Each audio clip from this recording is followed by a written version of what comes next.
अरे नाही, हा आपल्या दुःखामध्ये सहभागी झालेला आहे. दुःखी होऊन ते आपलं दुःख ऐकतात, पण तीच दुःख दुसऱ्याला सांगत असताना मात्र ते हसत हसत सांगत असतात.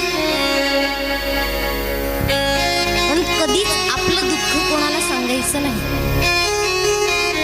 आणि आज तर आपण या दुनियेमध्ये कोणाच्यावरही विश्वास ठेवू शकतच नाही.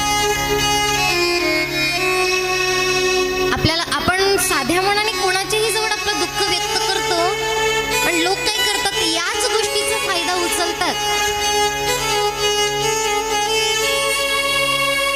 आणि आपलं दुःख हसत हसत लोकांना सांगतात. म्हणून दुःख जर तुम्हाला कोणाला सांगायचं असेल तर कोणाला सांगा?